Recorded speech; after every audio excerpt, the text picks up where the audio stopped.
Pueden tomar asiento, mis hermanos, en esta tarde. Gloria a Dios. Qué bueno es el Señor. Gracias a Dios por este buen tiempo de alabanza. Me van a disculpar que en esta tarde, como los rabinos, predique sentado, pero me hace ilusión predicar sentado, ¿saben? A ver qué tal me siento. Un poquito. Ahí está. Gracias, hermano. Gloria a Dios. Es que, como saben, tuve este problemita con la pierna. Entonces me dijeron, o tomas reposo o te la cortamos. Entonces opté por tomar reposo. Uy, qué bien así. Oh, claro. Oye, qué bueno, ¿eh? Qué bueno. Anderson, tienes que probarlo, ¿eh? ¿Saben que una vez fui a una sinagoga en Jerusalén? Una alabanza tremenda, todo el mundo allí danzando, una alegría enorme. Y llegó el momento de la predicación y trajeron un butacón, un sillón que parecía un trono para el rabino, el encargado de la sinagoga, y predicó sentado. Y si ustedes observan, los mayores y más profundos mensajes del Señor Jesucristo los dio sentado. El famoso Sermón del Monte y otros tantos, ¿verdad? Así es que voy a practicar más el tema de predicar sentado, ¿eh? Gloria a Dios, qué bueno.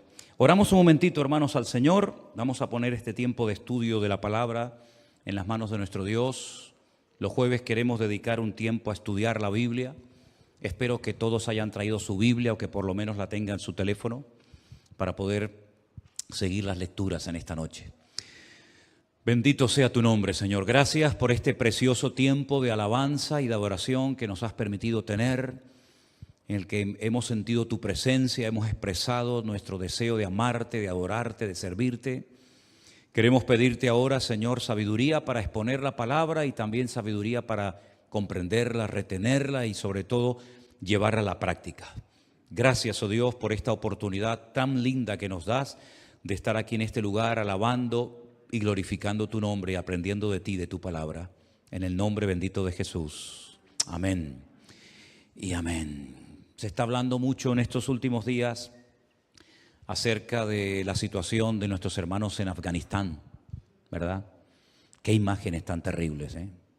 Hoy me llegaba una imagen de una madre a través de unas rejas, gritando, desesperada, pidiendo que por favor la montaran en un avión que se quería ir de allí porque los talibanes estaban a punto de llegar a su casa. Y bueno, saben ustedes que en esa cultura y más con esa gente se trata con más misericordia a un animal que a una mujer, porque incluso hasta en el mismo Corán se le da más valor a una cabra que a una mujer que ha sido creada a imagen y semejanza de Dios, ¿verdad?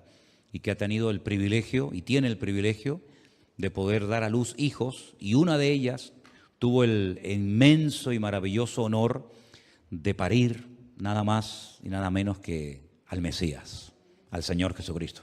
Hermanas, nunca he preguntado esto, pero ¿a cuántas de ustedes como mujer les hubiera gustado ser María? ¿A ninguna? A todas. Pero qué responsabilidad, ¿eh? Llevar en tu vientre al Mesías, al Redentor del mundo. Pero qué tremendo fue cuando ella al pie de la cruz vio que estaban crucificando a su hijo. Si alguien en esta vida sabía perfectamente quién era esa persona, era María. Porque ella sabía perfectamente que ese niño había nacido milagrosamente, que ese niño era el Salvador y el Redentor del mundo, aquel que habían hablado los profetas en el Antiguo Testamento. Repito, si alguien sabía en esta vida de quién se trataba la vida del Señor Jesucristo, sin lugar a dudas, esa era María, su madre, que tuvo el privilegio de llevarlo en su vientre, de parirlo, de tenerlo bajo su techo 30 años de su vida, ¿verdad? Y ver todos los milagros y todas las maravillas que hizo. Incluso dice la Biblia que ella estuvo en el primer milagro. ¿Se acuerdan cuál fue el primer milagro de Jesús? Convertir el agua en vino. Algunos dicen, no, era mosto. No, no, era vino. El mosto es una cosa y el vino es otra. Son dos cosas diferentes. Así es que damos gracias al Señor por el privilegio de poder estar en esta tarde aquí tranquilos y poder estudiar juntos la palabra del Señor. Amén, hermanos. Oye, qué bien me siento, ¿eh? De verdad que nunca prediqué una vez sentado cuando en la isla de La Gomera. A mí me gustaba, hasta que encontré un versículo en la Biblia que dice que no hay que hacerlo, que no hay que caminar descalzo. A mí me encantaba caminar descalzo.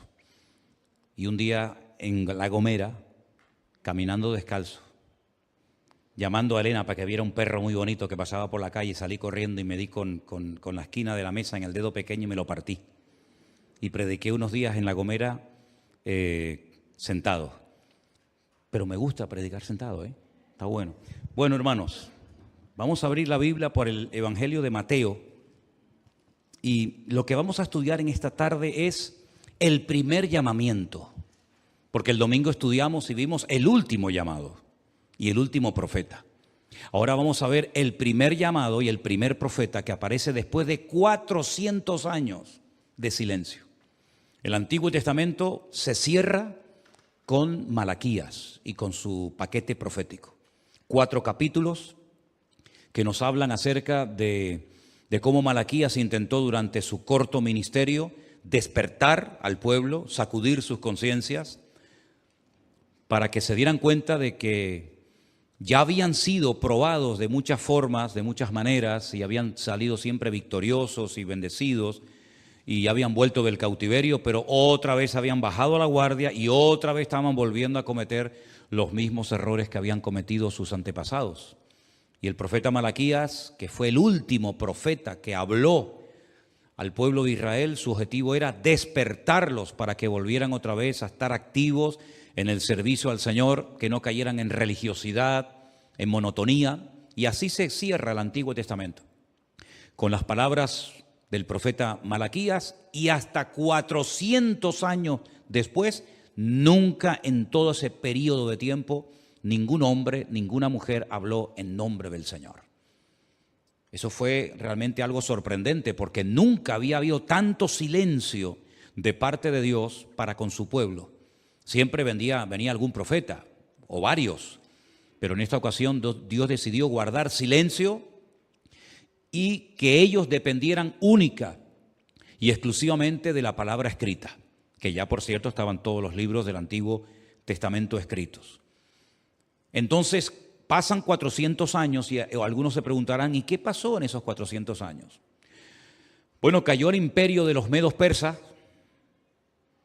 y se levantó un tercer imperio que no nos dice la Biblia nada acerca de lo que hicieron, salvo que hay unos libros que se conocen como Primera y Segunda de Macabeos, que están en las Biblias católicas, porque la Biblia católica tiene 7 libros más, no porque nosotros la hayamos quitado, sino al revés, porque ellos le han metido más libros. No es que nosotros le quitamos esos 7 libros para que la gente no los lea, sino al revés. Fueron ellos los que en el Concilio de Trento decidieron unilateralmente, por supuesto sin consultar con el pueblo de Israel, que eran los encargados de custodiar, ¿verdad?, y de vigilar y de transmitir las enseñanzas del Antiguo Testamento al mundo, pues ellos por su cuenta y riesgo le metieron 7 libros más al Antiguo Testamento. Al Nuevo Testamento no lo tocaron, no le hicieron nada. Y hay 2 libros de esos que ellos metieron que son historia. Es como si metiéramos en la Biblia historia de Simón Bolívar, la historia de la Segunda Guerra Mundial, la historia del descubrimiento de América. Bueno, cosas tal vez interesantes, pero que no tienen nada que ver con lo que el Señor venía enseñando a lo largo de la historia. Entonces, los macabeos eran una familia de hermanos, creo, si no me equivoco, eran 6 o 7 hermanos, que decidieron rebelarse en contra del imperio griego. Los griegos habían profanado el templo, lo habían convertido en un lugar de culto pagano. Uno de esos griegos, llamado Antíoco Epifanes, lo profanó, derramando y sacrificando un cerdo en el altar del sacrificio, poniendo imágenes de sus dioses, de sus mitología. Y los macabeos, que no se llamaban así, sino que viene de la palabra macab, que significa martillo en hebreo, se rebelaron en contra de la opresión y en contra de toda la basura que estaban tratando de inculcar los griegos en Jerusalén, ¿verdad? Y esa historia de los griegos no se cuenta en el Antiguo Testamento, sino en esos libros de Primera y Segunda de Macabeo, que serían interesantes que ustedes los leyeran, porque ahí aparecen personajes como Antíoco Epifanes, todas las cosas bárbaras que hizo, porque cuando se muere Alejandro Magno, que es el principal rey, el rey macedonio de Grecia, su reino se divide en 4, ¿verdad? Ya lo explicamos un día cuando estudiábamos el libro de Daniel. Se dividió en 4 su territorio y 4 de sus generales más famosos se hicieron cargo de su territorio. Casandro, Seleuco, Ptolomeo y Casandro eran los nombres de los 4 generales que se repartieron el mundo conquistado por Alejandro Magno. Y hubo uno, que eran de los Seleucías, que les tocó la zona de Jordania, Siria, Israel, y bueno, allí hicieron auténticas barbaridades, ¿vale? Pero durante ese período terrible de los griegos no hubieron profetas, estaban estos macabeos que intentaban por la fuerza derrocar al imperio de los griegos. Cuando abrimos el Nuevo Testamento, 400 años después del profeta Malaquías, nos encontramos que hay otro imperio, que no es el de los griegos, sino ¿cuál era? Los romanos. Y allí nos encontramos la historia de algunos César de Roma, y nos encontramos a Poncio Pilato, que era el gobernador de la provincia de Judea, etcétera, etcétera. Entonces, el primer profeta que aparece en la historia, antes del nacimiento del Señor Jesucristo, concretamente 6 meses antes del nacimiento del Señor Jesucristo, nació este profeta, fue Juan el Bautista. La madre de Juan el Bautista, Elizabeth, era parienta, se cree que eran primas hermanas o primas, Elizabeth y María. Elizabeth vivía en un pueblecito llamado Enqueren, y cuando María se entera que está embarazada, se va desde donde ella está, donde ella vive en Betlehem, en Belén, se va caminando solita por las montañas, y cuando llega a la casa de Elizabeth, ella que está embarazada, dice la Biblia que el niño, al oír la voz de María, saltó y fue lleno del Espíritu Santo desde el vientre de su madre, ¿verdad? Y son 2 personajes que van de la mano. Es el único profeta de toda la Biblia que vio cara a cara y habló personalmente con el Señor Jesucristo. Todos los demás profetas nunca lo conocieron, aunque hablaron mucho de él, nunca lo conocieron. Juan el Bautista, dijo el Señor Jesucristo, y lo vamos a leer ahora, que fue el último profeta. Así que podemos decir que fue el primero y el último. El primero que aparece después de 400 años de silencio, y el último profeta que aparece porque a partir del ministerio del Señor Jesucristo, todo el ministerio profético, tal y como lo conocemos en el Antiguo Testamento, desapareció para siempre. Ya no va a haber un hombre que en un principio se le conocía como el vidente, después se le llamó profeta, que era el que hablaba en nombre de Dios, era el que había que recurrir para buscar palabra de Dios. Ya ese periodo, esa etapa se acabó. Por eso es que es un error cuando alguien que se llama profeta o lo llaman profeta, pues la gente recurre a él o a ella para que te dé palabra de parte de Dios. Eso es un disparate. Usted no tiene que buscar en el hombre palabra de Dios, usted tiene que buscar en su Dios la palabra que Dios tiene para usted. Pero he visto muchas veces que la gente hace cola para pasar al frente de una plataforma para que alguien le diga a usted, vete tú a saber si lo que te está diciendo viene de parte de Dios o sabe Dios de dónde viene, y la gente hace colas y a veces la gente hasta esperan días a que le toque el turno para que el profeta le diga palabra de Dios. Pero ese tiempo ya se acabó. Entonces vamos a ver cosas muy interesantes acerca de este primer y al mismo tiempo último profeta de la Biblia. Vamos a ir a Mateo, por favor. En el Evangelio según San Mateo, vamos a ir concretamente al capítulo 3. La historia de Juan el Bautista se cuenta en los 4 evangelios. Entonces hoy, como es estudio bíblico, vamos a manejar mucho la Biblia. Mateo capítulo 3, a partir del versículo 1, dice lo siguiente. En aquellos días vino Juan el Bautista, predicando en el desierto de Judea. Ahora, él no se llamaba el Bautista. Eso es como un apodo, ¿verdad? Es algo que se usa para asociarlo al tipo de ministerio que él tenía. Y después vamos a ver por qué. Predicaba en el desierto de Judea, a las afueras de Jerusalén.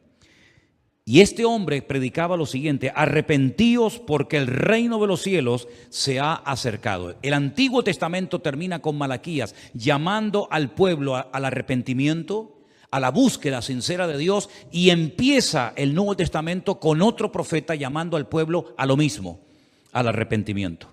Pero en este caso añade algo más, una frase, una expresión que nunca se había utilizado en el Antiguo Testamento, y es: el reino de los cielos se ha acercado. Una cosa es que se haya acercado el reino y otra cosa es que se haya establecido el reino. Son dos cosas completamente diferentes.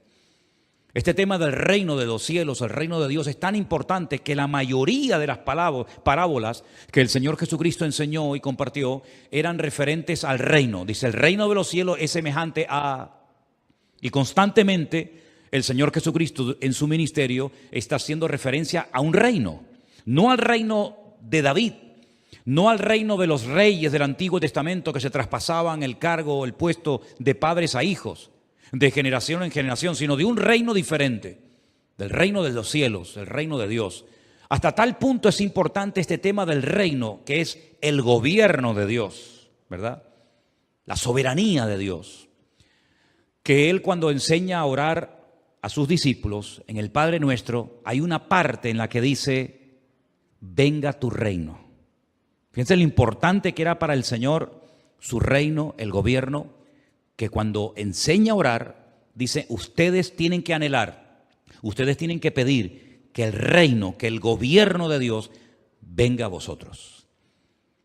Qué impactante la expresión del ladrón en la cruz, cuando a punto de morir se le queda mirando al Señor y le dice: acuérdate de mí cuando vengas en tu reino. Una frase con una profundidad realmente tremenda. Cuando vengas, quiere decir que él entiende que el que está muriendo ahí es un rey, que aunque va a morir, va a regresar a este mundo y va a regresar como un rey. Y entonces le pide que se acuerde de él cuando venga con su reino. Seguimos leyendo en el versículo 3.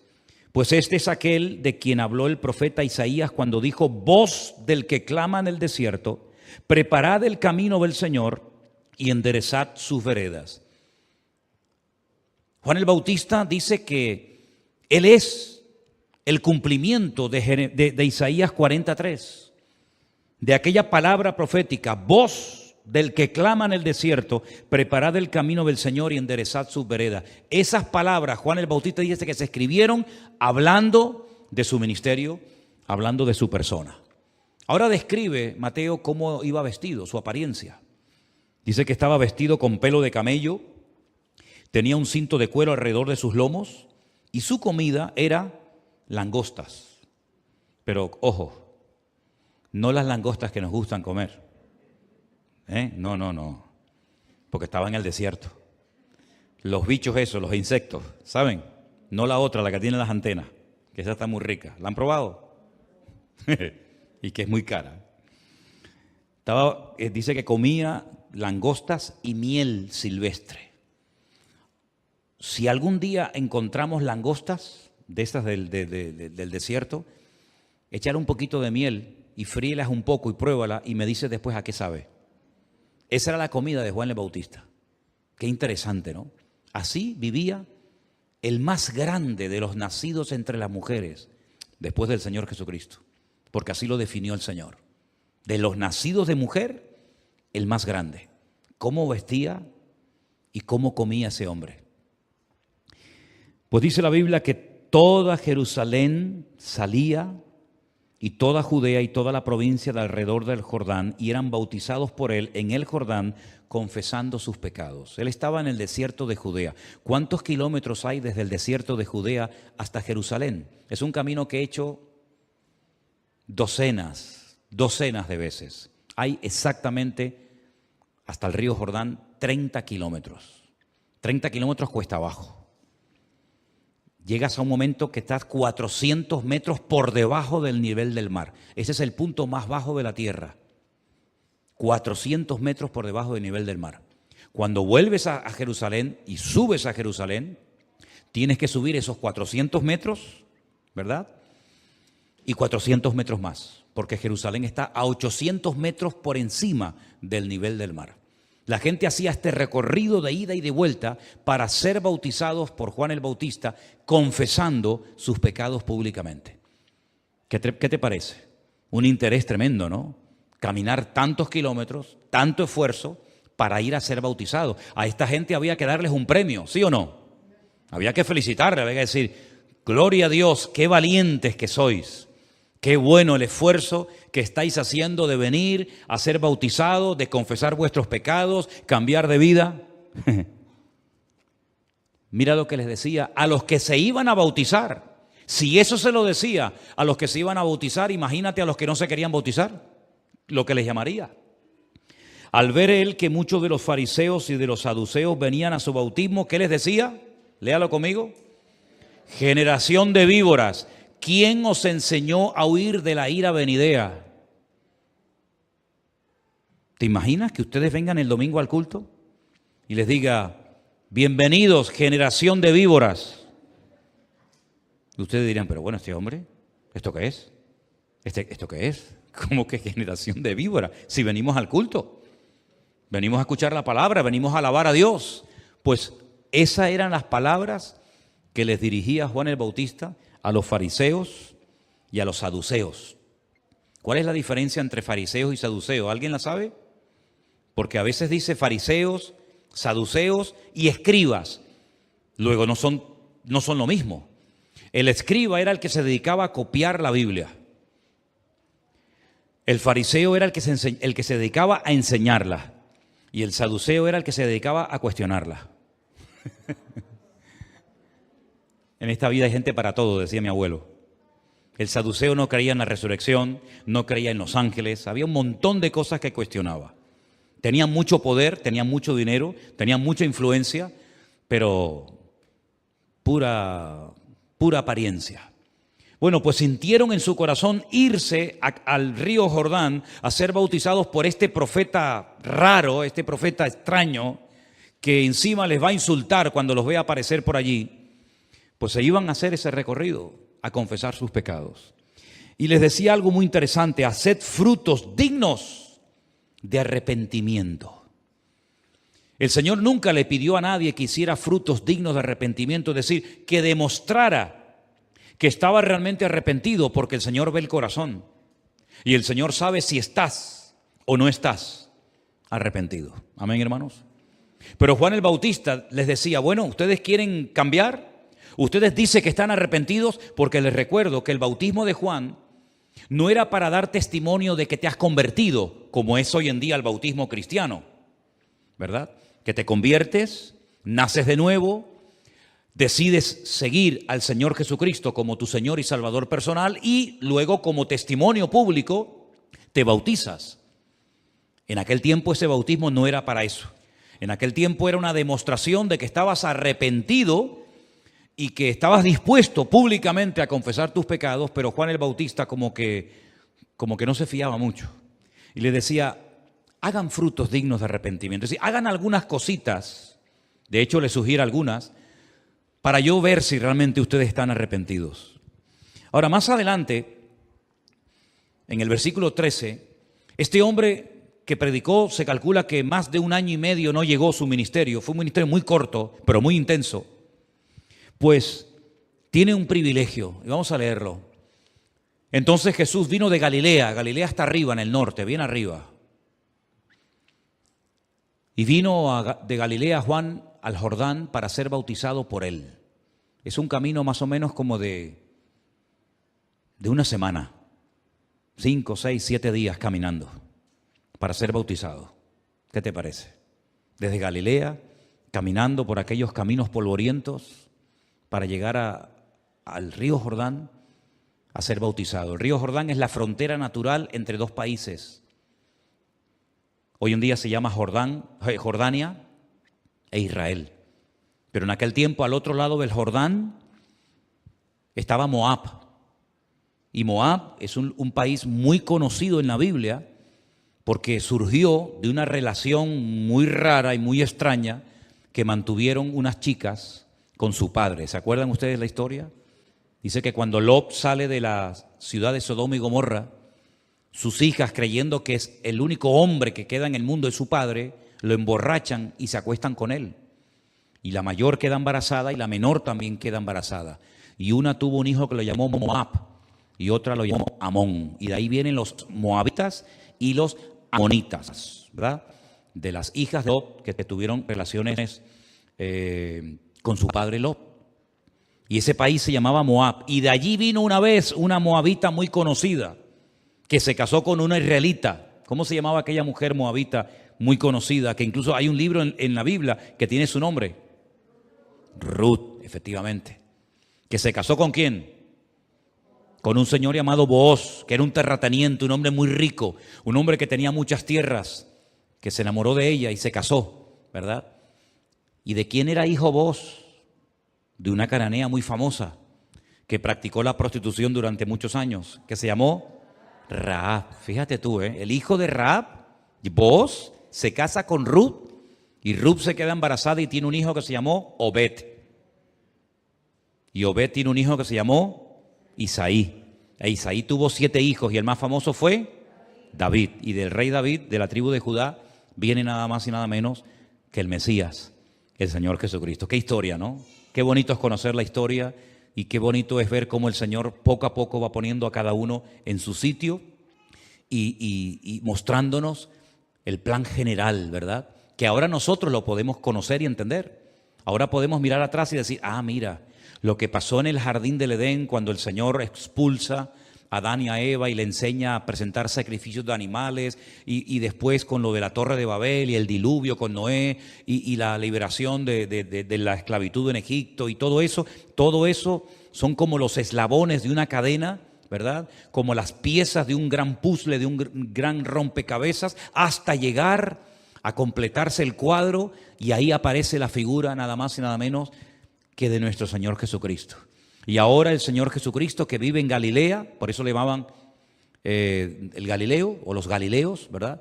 Va caminando una semana hasta llegar al Jordán y quiere ser bautizado por Juan el Bautista. Ahora, ¿hay alguna persona en el Antiguo Testamento que practicara como algo normal en su ministerio el bautismo en agua?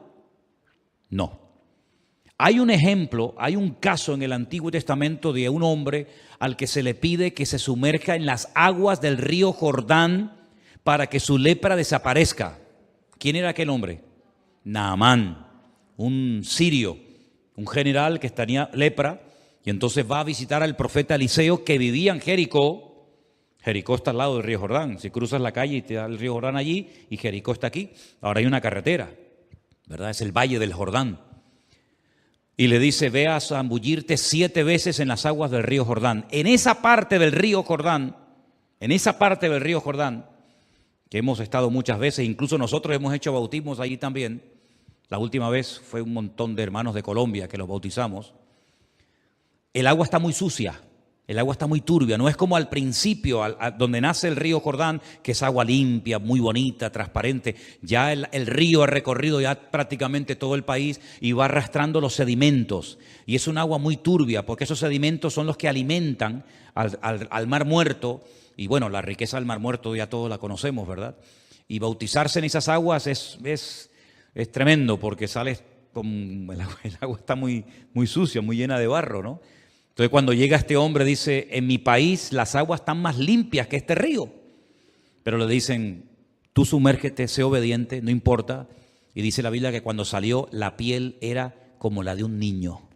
Qué bonita la piel de los niños, ¿verdad? Sobre todo los piececitos, ¿no? ¿No han visto los pies de los niños? Esa piel tan linda, tan suave, sin callos, sin juanetes, ¿no? Sin el dedo uno montado encima del otro.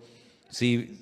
No como el mío, que ahora parezco una cebra, blanco y negro, la mitad negro, la mitad blanco, ¿verdad? Pues así salió la piel de Naamán.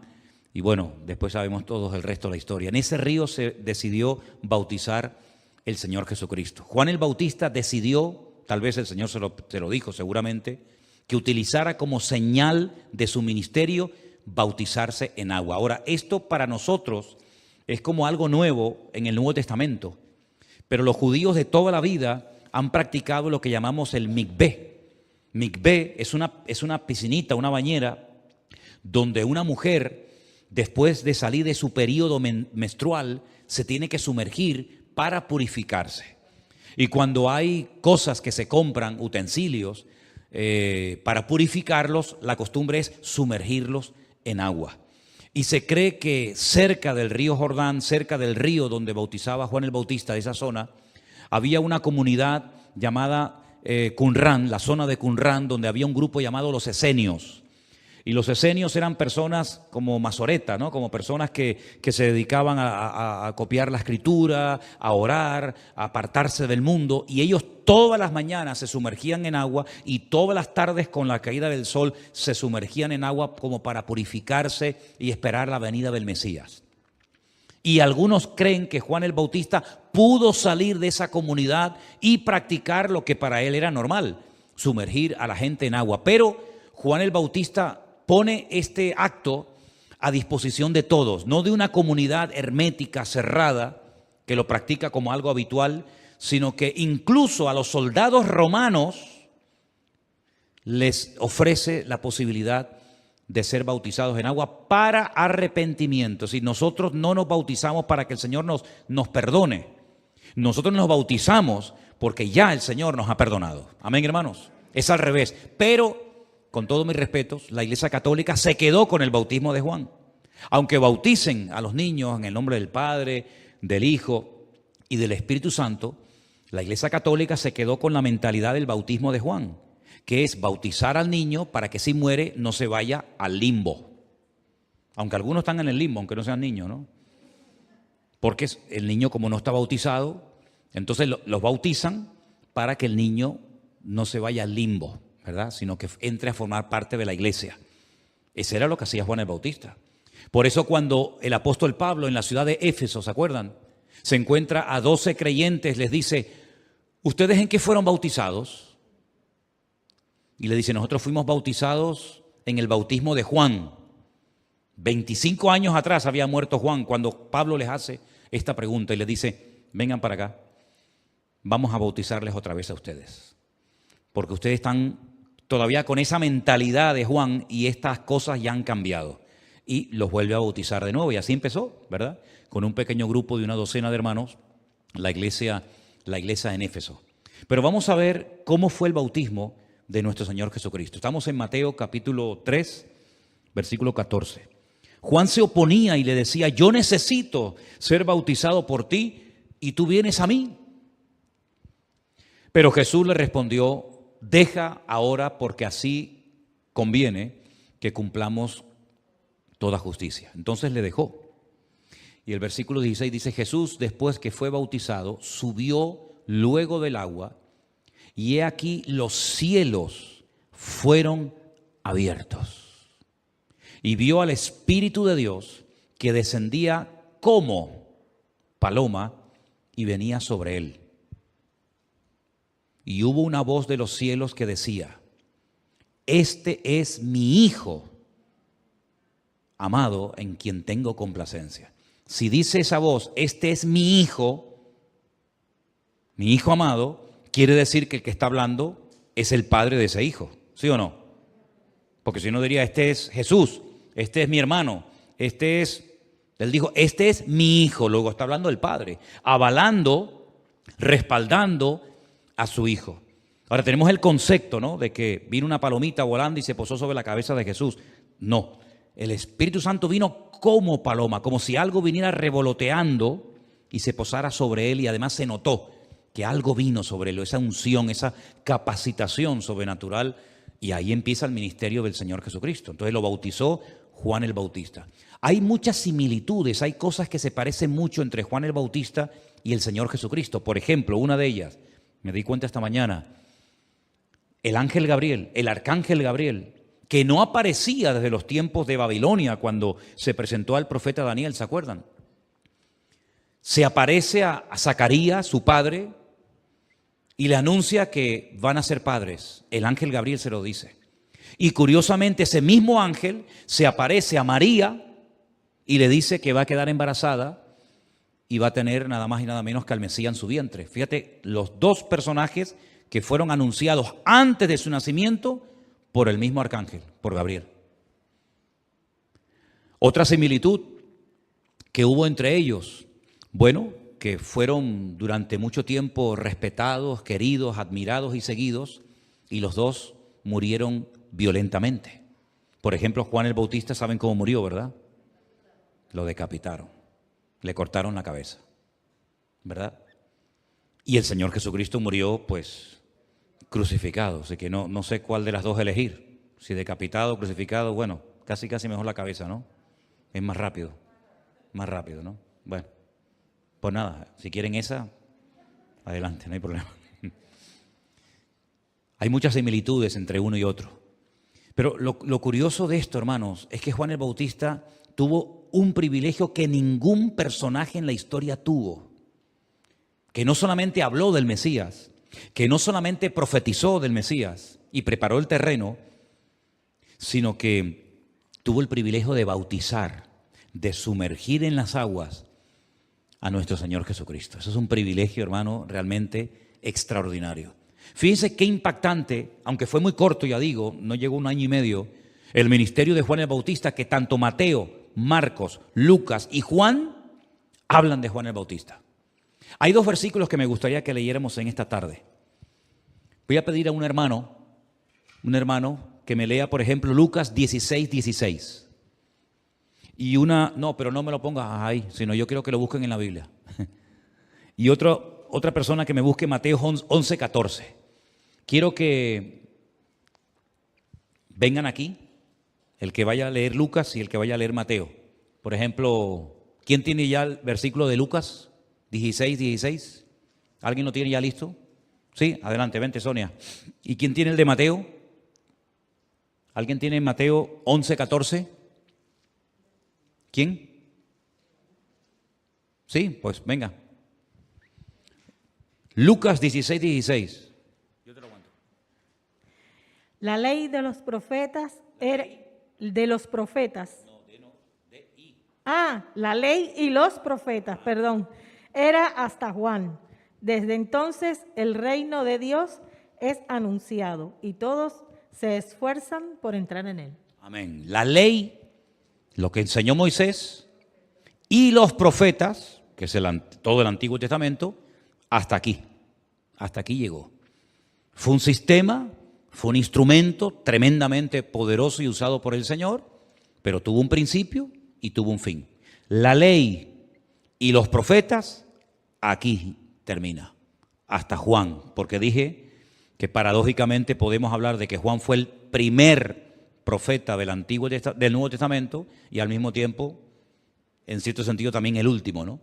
Porque con él terminó la era de los profetas. Y son palabras de nuestro Señor Jesucristo. La ley y los profetas hasta aquí llegó. Pero Mateo 11:14 nos da también un dato muy interesante. Y quiero que presten atención a este versículo en esta tarde. Marcela, ¿tú lo tienes? Ok, ven para acá. Vale. Y si quieres recibirlo, él es aquel Elías que había de venir.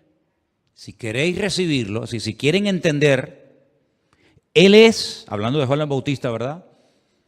Aquel Elías que había de venir. ¿Lo entienden? Elías tenía que venir. ¿Quién dijo eso? Malaquías. El profeta Malaquías. Vengan conmigo al libro de Malaquías, por favor, hermanos, en esta tarde. Libro de Malaquías, capítulo 4, versículo 5.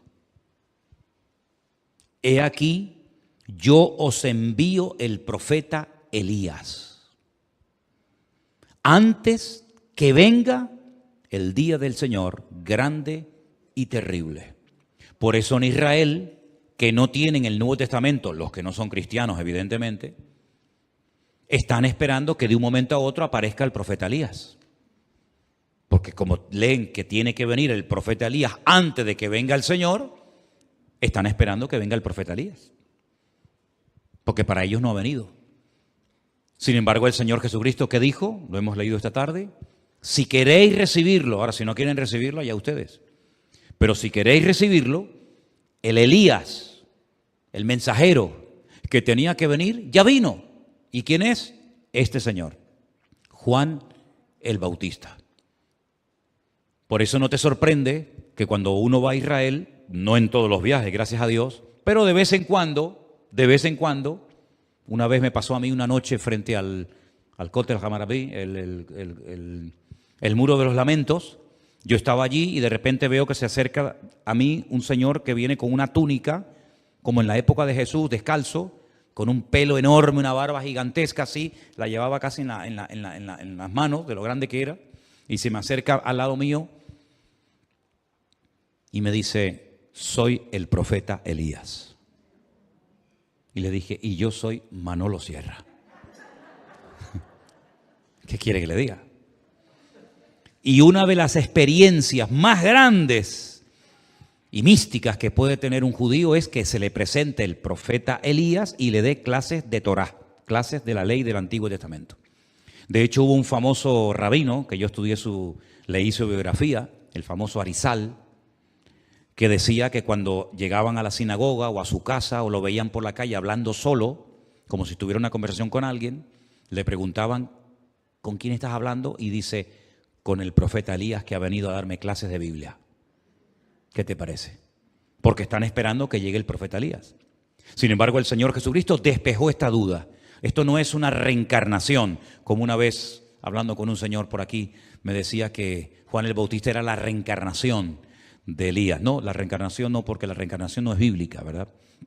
El profeta Elías fue arrebatado en vida, no murió, y probablemente, no me voy del tema, pero probablemente el profeta Elías venga, pero no para anunciar la venida del Señor, su primera venida, sino probablemente sea uno de esos dos testigos, ¿verdad?, que tendrá que venir en los últimos tiempos, porque la Biblia dice que vendrán dos testigos, no de Jehová, cuidado, dos testigos verdaderos del Señor, vendrán en la primera parte de la gran tribulación. La gran tribulación son 7 años, 3 años y medio, y vendrá en la primera parte 2 personas y probablemente uno de ellos sea Elías. No lo estoy afirmando, solamente estoy dando, esta información, porque como Elías no murió, algunos piensan que tendrá que venir otra vez. Pero por otra parte, si creemos que el Elías que tenía que venir ya vino, que era Juan el Bautista, entonces ¿qué quedamos? ¿Tiene que venir o no tiene que venir? Bueno, yo les doy toda la información, les digo que en teología hay pera, melones, sandía, papaya, mango, plátano, y ustedes examínenlo todo y retengan lo bueno, ¿verdad? El más grande de los nacidos de mujer, Juan el Bautista. Ahora, vamos a Juan. Yo podría ir por Marcos, por Lucas también, que nos dice cosas muy interesantes, pero vamos un momentito al Evangelio según San Juan, al capítulo 1. Porque lo que se nos cuenta en Juan es muy interesante, porque ni Mateo, ni Marcos, ni Lucas lo cuenta, y me gustaría que lo leyéramos. Por favor, pongamos ahí en Juan capítulo 1, verso 19. Dice así la Escritura. Este es el testimonio de Juan. Cuando los judíos vinieron de Jerusalén, sacerdotes y levitas, para que le preguntasen, enviaron de Jerusalén sacerdotes y levitas, para que le preguntasen, ¿tú quién eres? Es decir, antes leímos que fariseos y saduceos se bautizaban, pero ahora envían desde Jerusalén sacerdotes y levitas para que le pregunten, ¿tú quién eres? Claro, es que hacía 400 años que no predicaba nadie. Hacía 400 años que no aparecía un profeta y de repente aparece bautizando a la gente, hablando en términos y de una forma muy profética, ¿verdad? Porque los profetas eran gente muy dura en su mensaje, no eran personas que le pasaban la mano a nadie. Los profetas eran gente muy dura en su mensaje porque tenían muy poco tiempo y porque tenían que sacudir al pueblo. Y por eso Juan aparece y le llama generación de víboras, etcétera, etcétera. Y entonces se enteran en Jerusalén y vayan para allá a ver quién es este hombre. Y entonces confesó y no negó, sino que confesó y dijo, yo no soy el Cristo, yo no soy el Mesías. Por si acaso me están confundiendo, por si acaso creen que yo soy el Mesías, yo no soy el Mesías que estamos todos esperando. Es curioso que hay un sector de religiosos en Israel que dicen que en cada generación nace una persona que es el Mesías. Pero él no se da cuenta y entonces se murió sin darse cuenta que era el Mesías. A veces es más difícil creer en estas locuras que creer realmente lo que dice la palabra de Dios. Después hay otro sector de religiosos que dice que vendrán dos Mesías. Mashiach ben David, Mashiach ben Yosef. Uno que viene a morir y otro que viene a reinar. Y lo ponen en dos personas diferentes. Y les podría dar un montón de otras opiniones que tienen. Y unos que dicen también que hasta que no se construya el templo de Jerusalén no viene el Mesías. Y otros que dicen que cuando viene el Mesías se construye el templo, que lo trae él con él. Viene dentro del templo, ¿no? Y después se abre así en el monte de la Moriah, ¿no? Juan dice, yo no soy el Mesías. Y no me estén siguiendo a mí, ni me estén mirando a mí, porque yo no soy el Mesías. Y le preguntaron, ¿eres tú Elías?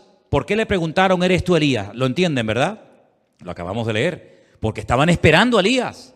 Entonces dice, bueno, si no es el Mesías, tiene que ser Elías. Porque primero viene Elías y luego viene el Mesías. ¿Eres tú Elías? Y él dijo, no. ¿Eres tú el profeta? Dice, no. Le dijeron, pues, ¿quién eres? Para que demos respuesta a los que nos enviaron. ¿Qué dices de ti mismo? Y dijo, yo soy la voz de uno que clama en el desierto.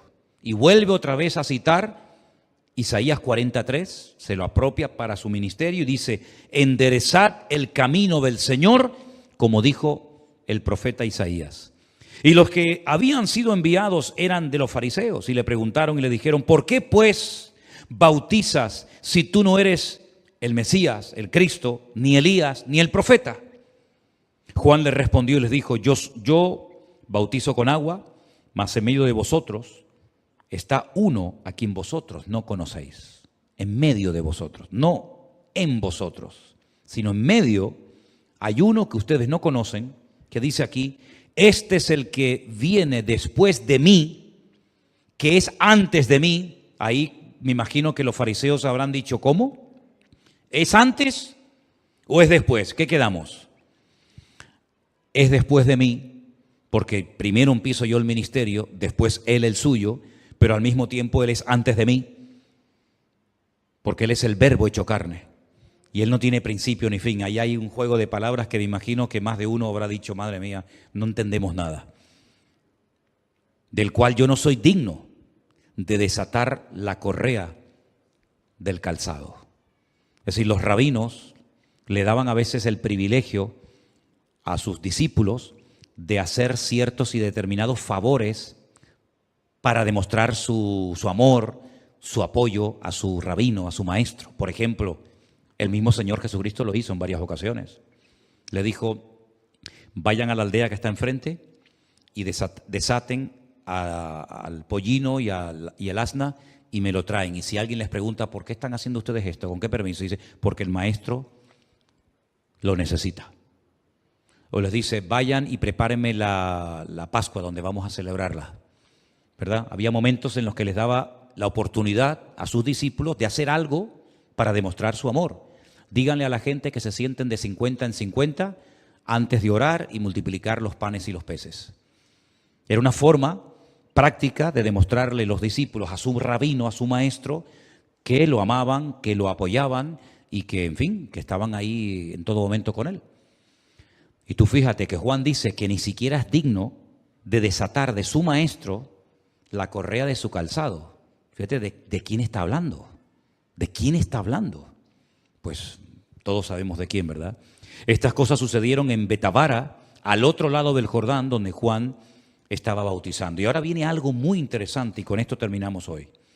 Al día siguiente, vio Juan a Jesús que venía a él y dijo, esto es una revolución. Jamás ningún profeta dijo esto de nadie, porque aparte no podía decirlo de nadie, pero del Señor Jesucristo sí. Al día siguiente Juan vio a Jesús que venía y le dijo, he aquí el Cordero de Dios que quita el pecado del mundo. ¿Saben lo que está diciendo Juan aquí? Si este es el Cordero de Dios, el escogido de Dios, para quitar el pecado del mundo, está diciendo que Él es el Mesías, ¿sí o no? Lo está reconociendo. Fue la primera persona que reconoce públicamente que Yeshua, que el Señor Jesucristo, es el Mesías. Entonces la pregunta es, ¿ustedes se acuerdan cuando Juan está encarcelado? Que manda a 2 de los últimos discípulos que le quedaban. ¿Qué les pide a esos discípulos? Que le pregunten al Señor Jesucristo. ¿Alguien se acuerda? Vayan y pregúntenle si Él es el Mesías o no. En otras palabras, quiero saber si me equivoqué, si me precipité al decir que Él era el Mesías y ahora estoy dudando si es o no es. Pero miren lo que dijo.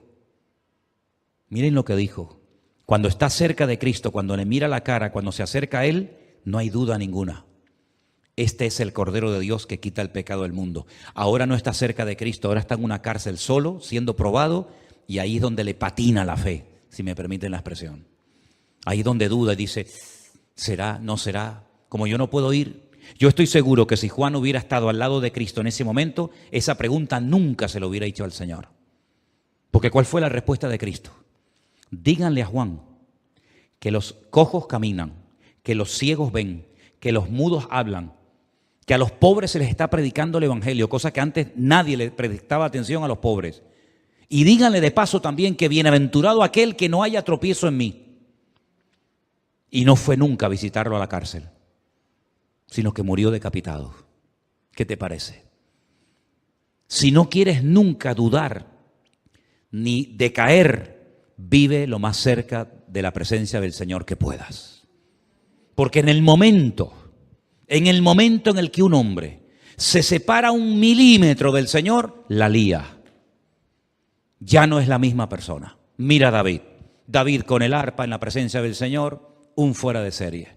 Se aparta del Señor, quita la mirada del Señor, mira donde no tiene que mirar. Mira lo que pasó. Pedro, Señor, yo daré mi vida por ti, aunque estos te abandonen, yo nunca te abandonaré, estaré contigo. Dice que le seguía de lejos, se calentaba en el fuego con los romanos. Este es uno de ellos, miren otro de ellos. Dice, no, yo no soy, yo no conozco a ese hombre. ¿En qué quedamos? Ahora vemos a Juan el Bautista diciendo, este es el Cordero de Dios. Menuda publicidad le hace al Señor, ¿verdad? Este es el Cordero de Dios que quita el pecado del mundo. Y ahora en la cárcel solo, dice, pregúntale si Él es el que había de venir o esperaremos a otro. Madre mía, ¿lo tenía más claro el ladrón en la cruz que Juan el Bautista en la cárcel? ¿Cómo puede ser esto? Después, este es de aquel el que yo dije, después de mí viene un varón, el cual es antes de mí, porque era primero que yo. Yo no le conocía. ¿No lo había visto nunca Juan el Bautista al Señor Jesucristo? Probablemente no, dicen algunos. Probablemente nunca le había visto, porque se criaron en sitios diferentes. Dice, yo no le conocía. Mas para que fuese manifestado a Israel, por esto vine yo bautizando con agua. Y también dio Juan testimonio diciendo, vi al Espíritu que descendía del cielo como paloma y permaneció sobre él. Yo no le conocía, pero el que me envió a bautizar con agua me dijo, ahí viene la clave. ¿Cómo lo reconoció?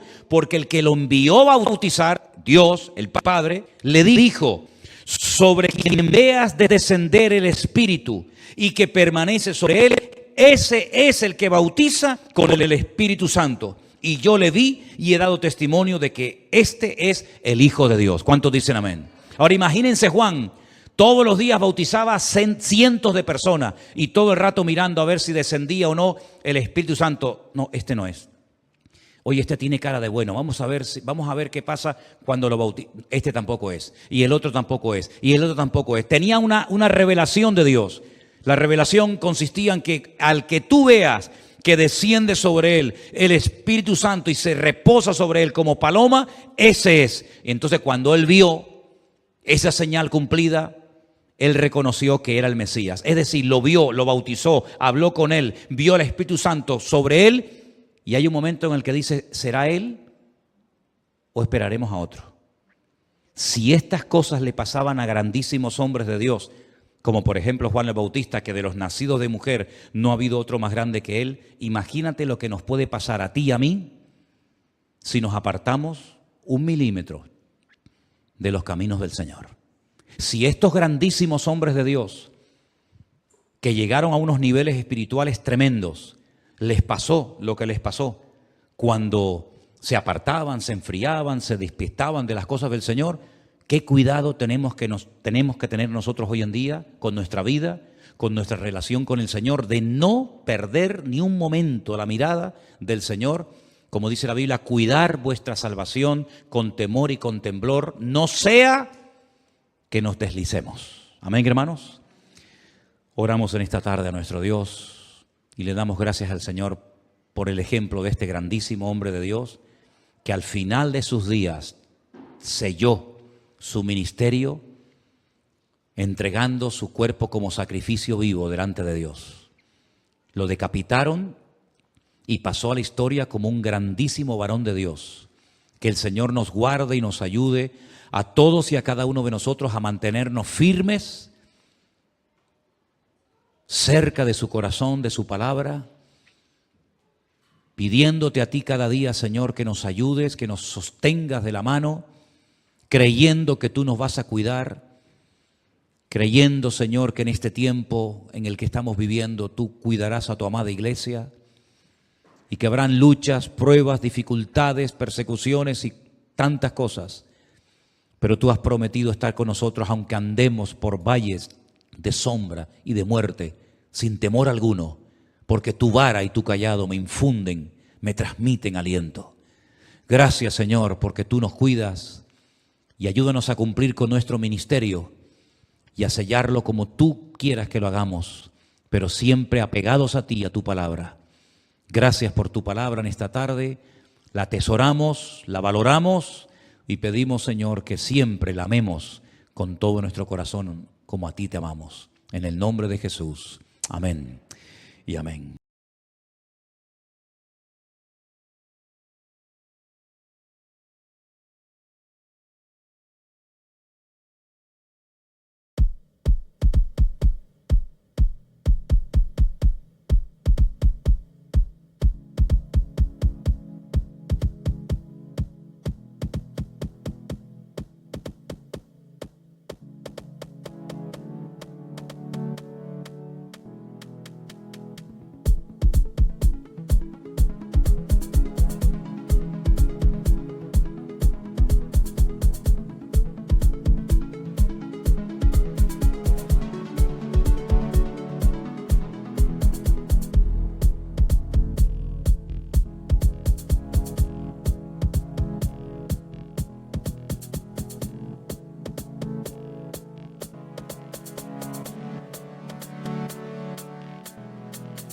Thank you.